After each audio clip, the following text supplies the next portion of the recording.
This is the Global News Podcast from the BBC World Service. I'm Steve Holden, and in the early hours of Saturday the 18th of August, these are our main stories. A former Yazidi sex slave has returned to Iraq after coming face-to-face in Germany with the jihadi who kept her captive. The judge presiding over the trial of President Trump's former campaign chairman, Paul Manafort, says he's being guarded by US Marshals after receiving threats. And India's Prime Minister arrives in the southern state of Kerala, where devastating floods have killed more than 300 people. Also in this podcast. This was one of the missing links in our understanding of this cosmic drama, if you like, that has been unfolded over the last 13.7 billion years. We'll tell you why some of the oldest secrets of the universe have shown up on Earth's doorstep. And Stevie Wonder reflects on the life of his close friend Aretha Franklin. We begin with a special BBC report. It concerns a Yazidi teenager sold into slavery by the Islamic State group in Iraq. She told our correspondent Lise Doucet how she escaped to Germany only to come face to face with her former captor in a supermarket. Lise met her in her family's caravan at a displacement camp.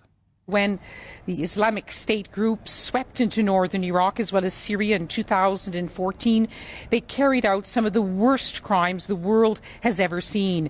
And when they stormed into the heartland of the ancient Yazidi religion, thousands of Yazidis were captured, including thousands of women who were taken as sex slaves. Some managed to escape and find what they had every right to believe would be a safe haven far from Iraq, including Germany. And that includes 19-year-old Ashwaq Ali. She says, though, her worst nightmare happened on the streets of Germany. It was 2018 and I was at school. I went to the supermarket for lunch, and when I was walking back, a car pulled up next to me. He was sitting in the front seat. I don't know who was driving. He talked to me in German. "Can I ask you a question?" I said, "Sure." And he asked, "Are you Ashwaq?" I was so scared. I was shaking all over. He was looking at me. I didn't know what to say. So I told him, "No, who are you?" He told me, "I know you are Ashwaq and I am Abu Humam." I told him I didn't know him. And then he started to talk to me in Arabic and told me not to lie to him. "I know you," he said, "and I know what you do. I know where you live in Germany and who you live with." He knew everything about my life in Germany, even what time I leave for school and which route I take. Were you scared?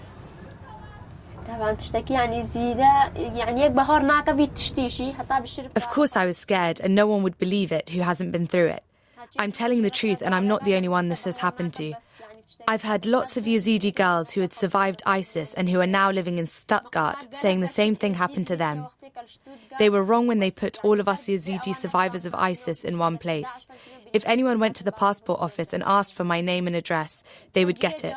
This ISIS man knew everything about me. He knew my full name and everything about my life.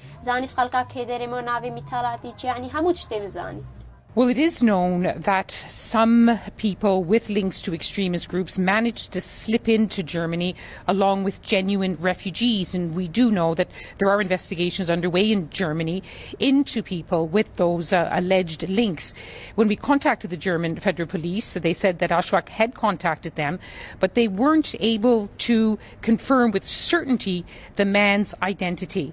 But just let's listen to what Ashwaq had to say when I asked whether the German authorities had been helpful. I told the police everything in great detail, and they said they would talk to the officer in charge. He met me and came to the school as well. I repeated my story and even drew a picture of my captor for them. I gave them a lot of detail. I told them, if you want to arrest him, you should check if the supermarket has CCTV so they can see that he stopped me and spoke to me. The officer said okay, but we didn't go to the market to have a look. Are you absolutely convinced it is your former captor?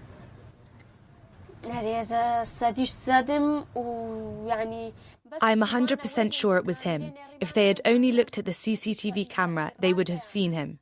There are thousands of other Yazidi girls who have been through the same thing as me. They just keep quiet. If you haven't been through it, you won't know what it's like. It goes straight to your heart. When a girl is raped by ISIS, you can't imagine what it's like when you see this guy again. What convinces you it is him? When he talked to me, I recognized his voice very well. Even if 1,000 years had gone by, I would have recognized his voice. I would have known his face anywhere else in the world. When he captured us, he was with us 24 hours a day, beating us and watching us. That's why I know it's him. Yazidi teenager Ashwaq Ali speaking to Lise Doucette. Paul Manafort, who used to be Donald Trump's campaign chairman, is on trial accused of fraud in the first case brought by investigators looking into alleged links between the campaign and Russia. And now the judge, T.S. Ellis, says he's received threats over the case and fears for the safety of the jurors. Our correspondent Chris Buckler was in court in Washington. Judge Ellis was being asked today to release the names and addresses of the jurors to the media. A number of media companies had come forward and had said that they would like to have those details put into the public domain, along with some other information that the court has kept private. Now, in rejecting that argument, Judge Ellis said he was concerned for the peace and security of the jurors, and he revealed specifically as regards him that he had had threats as a result of the case. He said he was surprised that this case had excited such emotions, and he pointed out that in his case, although threats have been made against him, he has US Marshals to protect him, that the jury don't, and so he said that those jurors' names could not be released. Now, the trial's still ongoing. Just remind us to the background of this. Yeah, we've had 2 full days of deliberation and the jury will return on Monday to consider their verdict once again. Paul Manafort is charged with bank and tax fraud. Now, all of these charges relate to well before he became Donald Trump's campaign manager in 2016. It was over a decade-long period in which he was working for pro-Russian politicians in Ukraine. Paul Manafort denies the charges, but we've had a lot of testimony, including from a man who's regarded as the star witness of the prosecution, his former right-hand man, Rick Gates, and he claims that he committed crimes along with Paul Manafort. The case itself, of course, has attracted a lot of attention, not least from Donald Trump, and today he was saying that as far as he was concerned, Paul Manafort is a very good person who he believes has been treated unfairly. Chris Buckler there. Now, never has a simple cup of coffee caused such a geopolitical storm. It happened when a bakery in the United States served Taiwan's president. The Los Angeles branch of the Taiwanese-owned 85C Bakery Cafe gave the hot drink to Tsai Ing-wen when she dropped in last Sunday. More details from Richard Hamilton. Tsai Ing-wen was in Los Angeles on a stopover before visiting political allies in South America. Pictures of her visit were posted on Facebook by a member of her delegation, but have since been taken down. Many Chinese customers who use branches of the chain in mainland China were furious and called for a boycott. Beijing regards Taiwan as part of its territory and often criticizes anything that could be viewed as endorsing Taiwanese independence. Welcoming Ms. Tsai, who's also the leader of a pro-independence party, was therefore seen as unacceptable. Others, though, may see it as a mere storm in a coffee cup. Some of the earliest galaxies to ever form after the Big Bang have been found right on Earth's doorstep. Scientists say it's the space equivalent of finding the remains of the world's first humans. I spoke to Professor Carlos Frenk from Durham University, who made the discovery along with the Harvard Smithsonian Center for Astrophysics. He told me this was a major discovery. It is not often in astrophysics research that one comes across something entirely new, and this is one of those moments. What we've done, as you say, is we have identified some tiny galaxies that are actually orbiting around that much larger galaxy called the Milky Way. And it turns out that these tiny galaxies are very, very ancient, and they are amongst the very first galaxies that form in a universe very soon after the Big Bang. So what do you think they can tell us?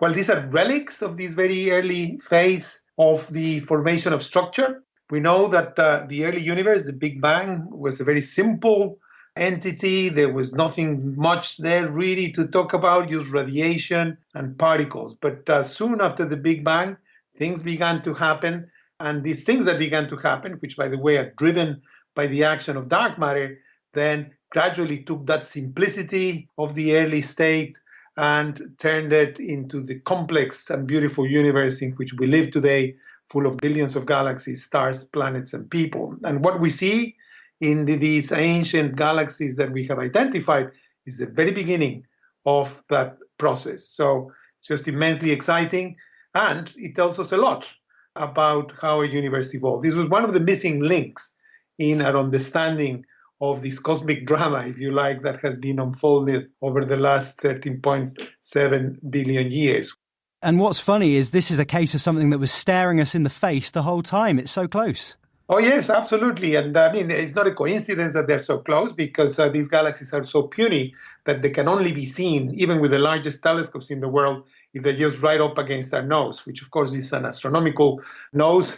So these galaxies are 30,000 light years away from us, but in astronomical terms, this is very, very close. But they're very faint. So these galaxies, I should say, are not just in the Milky Way.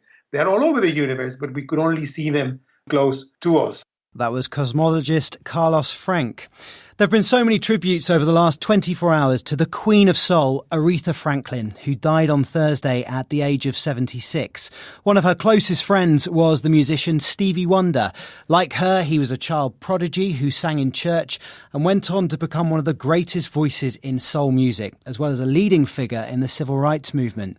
Stevie Wonder told CBS Television's This Morning that he visited her a few days before she died. I did want to see her, so I decided on Monday I would go. So I flew out from LA to Detroit and went to see her and spoke with her. She wasn't able to speak back, but her family felt that she could hear me, and so I just said all the things that I've always said and told her to say hello to my sister that I lost this year as well.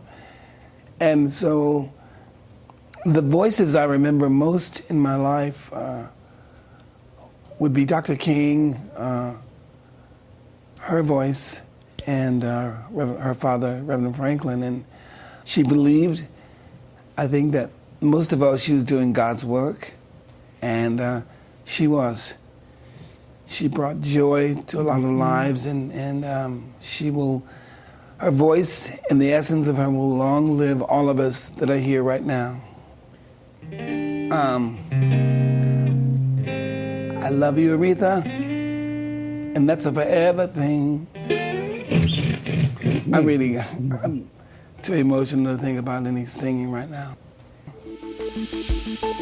Still to come in this podcast. The natural way is to make a good movie and then your stock price will go up. But some people have reversed this equation. They have seen that the rise of the stock price as the ultimate goal and just use the making of a movie as an excuse. The financial scams behind some big-budget Chinese films. The rains of India's monsoon season have so far claimed well over 900 lives, and about a third of those deaths, 324, have been in the southern state of Kerala, which is experiencing its heaviest rains in nearly a century, causing severe flooding. Many people have been crushed in landslides. Danya Rajendran is editor-in-chief of the News Minute. She's in Kerala. Things are much better today, but there are still hundreds of people who are stuck on rooftops, stuck in their houses.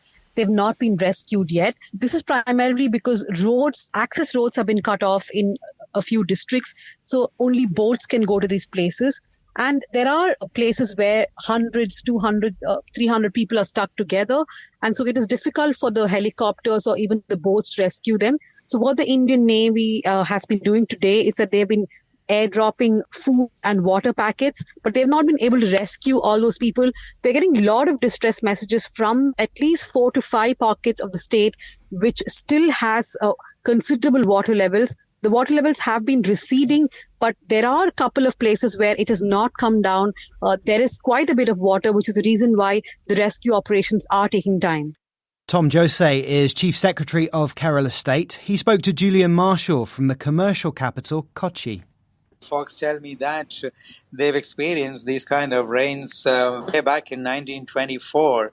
After that, they've never seen the kind of deluge they are seeing now. And what are the major problems being caused by the monsoon rains? Obviously, heavy flooding, but landslides as well. Is that right?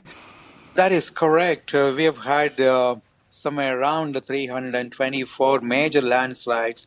And the cause of death among the people have been landslides, one major cause. And secondly, heavy flooding. So these two have wrought havoc in Kerala. And presumably because these monsoons are seasonal, there are places that people can go, people living in low-lying areas? That is correct, but we have not seen this kind of fury of monsoons. This has been quite unprecedented, and I myself have never witnessed so much of flooding in the cities during monsoon times. Yes, sometimes flooding does occur, but not to this extent, and certainly not this long. I've got about more than 300,000 people displaced from their homes. We have put them up in shelters, flood shelters and public buildings, made up camps for them in school buildings and so on. And so those people are living in that area because they cannot go back to their original houses. Some of them have been destroyed. Some of them are trapped by floodwaters swelling around. Therefore, it's impossible for them to go back. And you're looking to the neighbouring state of Tamil Nadu. So what is it that you want them to do? Basically, we had wanted them to release a certain amount of waters before one particular dam reached its highest level. Otherwise, there was a possibility of some kind of mishap occurring and people downstream getting hurt in the process. But that they have agreed to do, and the matter has been sorted out without any problems. You've deployed troops in the relief effort, but are you as a state able to manage, or have you appealed to the central government? The central government has been quite generous in that. We have got the armed troops working on this. We got the Army, Navy, and the Air Force. All of them have provided boats, helicopters, and men and other equipment to combat the flood situation. That includes Coast Guard as well as our National Disaster Relief Response Team. That's Kerala State's Chief Secretary Tom Jose. The collapse of the Morandi Bridge in the Italian city of Genoa earlier this week was one of the world's worst infrastructure-related disasters. At least 38 people have been confirmed dead, 15 others were injured, 5 of them critically. The company managing the bridge has been threatened by the government, which now wants to take it into state control. And people are looking at what went wrong at Morandi and whether some bad deals were made when it was constructed. Ben James has been talking to Federico Varese, an Italian professor of criminology, currently in the English university city of Oxford. In the 90s, around 94, the highways were privatized and the Italian state allowed private companies to run these highways. But there is basically a duopoly in Italy. There are 2 companies that run highways and they've got 70% of the market. And even recently, the contract for this particular company called Autostrade has been renewed without competition until 2042. So there is a cozy relationship between the highway companies and the state. I think that's where the issue has to be looked at. And we also know that one of the parties in control of the government now, the Five Star Movement, has been criticised because this document surfaced that they said there was no danger there, that it was a children's tale, I think the word or the phrase that was used, that this bridge might collapse. So there's been some political conversation about the extent to which the political parties should have been abreast of this as well. Yes, they said it was a fairy tale, and also they opposed not just the renovation of the bridge, but also a bypass that has been discussed, which would have reduced the amount of traffic, because this bridge was not meant to have so much traffic. So there was a proposal, which has been floating for 10 years, to have a bypass, and that has never been built, and the Five Star Movement was against it. But more generally, the impression you get by watching the reaction in Italy is that there was never a moment of national unity or mourning. There was immediately, right after the tragedy, each party pointing fingers at the other party to find who is guilty for this. That was Professor Federico Veresi.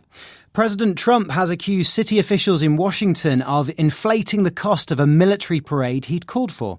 He postponed it, saying now the US could buy more fighter jets.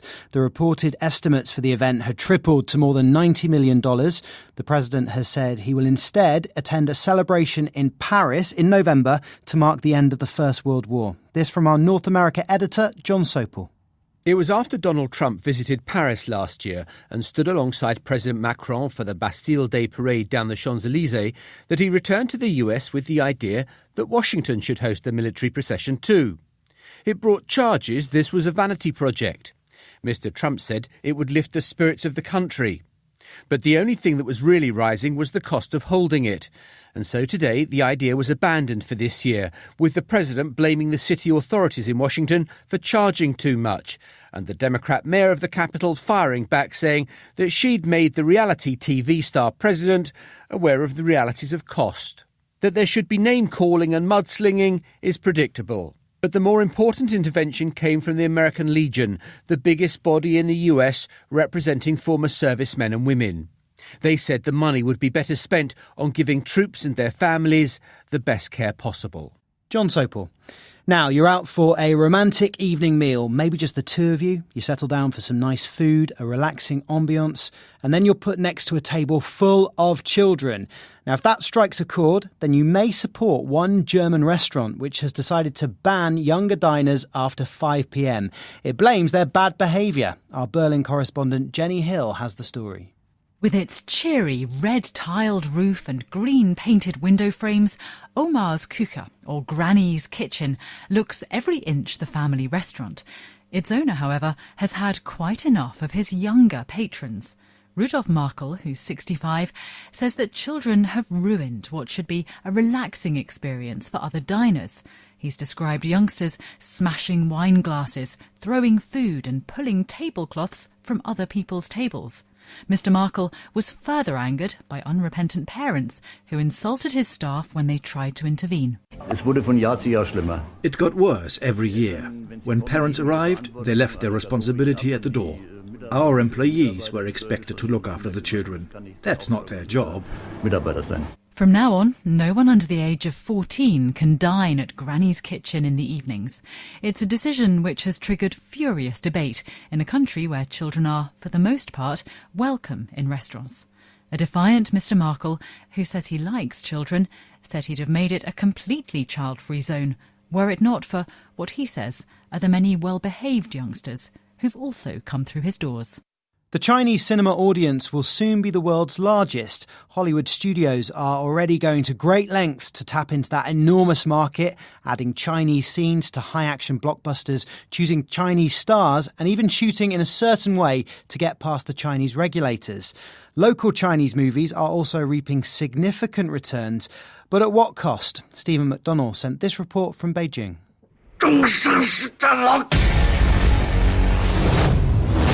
If you're not Chinese, you may not have heard of the movie Wolf Warrior 2. Well, to the people who made it, that doesn't really matter. The high-action nationalistic blockbuster featuring a Chinese soldier in a fictional African country protecting aid workers from international arms dealers was made for a local audience. And if your local audience is China, that can be well and truly enough. It's become the highest-grossing Chinese film ever made, and in fact, the world's second highest-grossing movie of all time in a single market. So there are definitely big profits to be made here, but in the case of certain other films, it's alleged that these windfalls are not actually achieved via ticket sales, at least not legitimate ones. Chinese film critic and industry observer Raymond Zhou has been digging into the more sinister side of film investment in his country. The natural way is to make a good movie and then your stock price will go up, right? But some people have reversed this equation. They have seen that the rise of the stock price as the ultimate goal and just use the making of a movie as an excuse. Certain production companies are said to have developed many ways of faking Chinese box office figures.